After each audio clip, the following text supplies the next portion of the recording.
نماز کے علاوہ کچھ اور بھی نمازیں ہیں جن نماز کو پڑھنا ایک مومن اگر ان نماز کا اہتمام کرتا ہے تو ان کی زندگی اور بھی خوشگوار ہو جاتی ہے۔ قرآن و حدیث میں شمار فضائل وارد ہوئے ہیں اور ان کی اہمیت کے تعلق سے مختلف نصوص ہمیں قرآن و حدیث میں ملتے ہیں، جن نصوص کے پڑھنے کے بعد ہمیں معلوم ہوتا ہے کہ سنت نوافل کی اہمیت ہے، سنت اور نوافل کا ایک مقام ہے، جن سنتوں کا اہتمام کرنے سے، جن سنتوں پر پابندی کے ساتھ اہتمام کرنے سے، یقیناً اور عمل کرنے سے ایک مومن کی زندگی میں خوشگواری آتی ہے، مومن کی زندگی خوشگوار ہو جاتی ہے۔ اس لیے ہم بطور مسلمان اور بطور ایک اچھے انسان ہمارے اوپر لازم ہے کہ ہم ان سنتوں کا اہتمام کریں، ان سنتوں کے تعلق سے کہ اس سنت کا کیا مقام ہے، اس کا سب سے پہلا مقام ہے، اس کی سب سے پہلی اہمیت یہ ہے کہ یہ انسان کو براہ راست جنت لے جاتی ہے، براہ راست جنت لے جاتی ہے۔ میں نے آپ کے سامنے مسلم شریفی کی روایت پڑھی ہے جس میں اللہ کے رسول صلی اللہ علیہ وسلم نے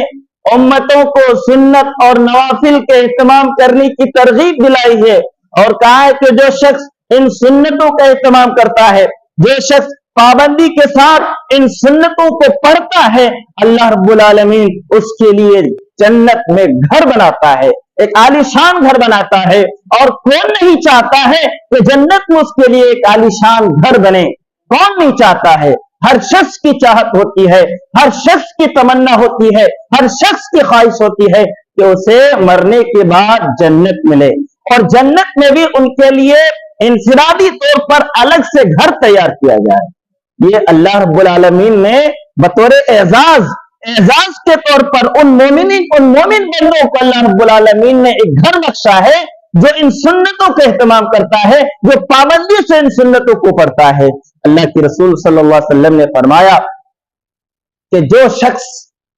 ما من عبد مسلم يصلي لله كل يوم 12 ركعة تطوعا غير فريضة الا بنى الله له بيتا في الجنة، کہ جو بھی مسلمان بندہ، جو بھی مسلمان دن رات میں 12 رکعتوں کا اہتمام کرتا ہے تو اللہ رب العالمین بدلے کے طور پر اس کے لیے جنت میں ایک گھر بناتا ہے۔ جو بھی مسلمان، کوئی بھی مسلمان ہو جائے، اگر وہ ان 12 رکعتوں کا اہتمام کرتا ہے، پابندی کے ساتھ پڑھتا ہے، تو اللہ رب العالمین اس کے لیے جنت میں ایک عالیشان گھر بناتا ہے۔ یقیناً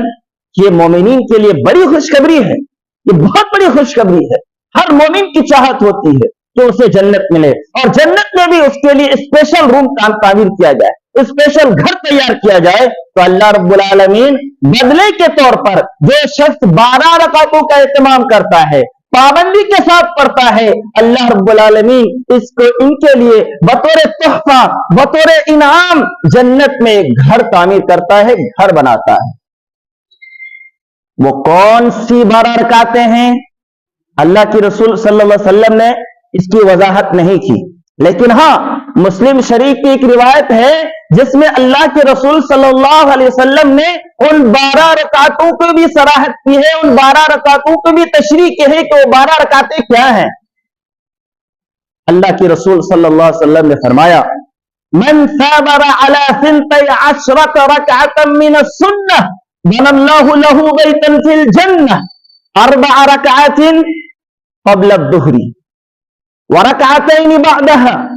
وركعتين بعد المغرب وركعتين بعد العشاء وركعتين قبل الفجر۔ یہ مختصر 12 رکعتیں ہیں جس کی صراحت، جن کی تشریح اللہ کے رسول صلی اللہ علیہ وسلم نے اپنی زبان مبارکہ سے کی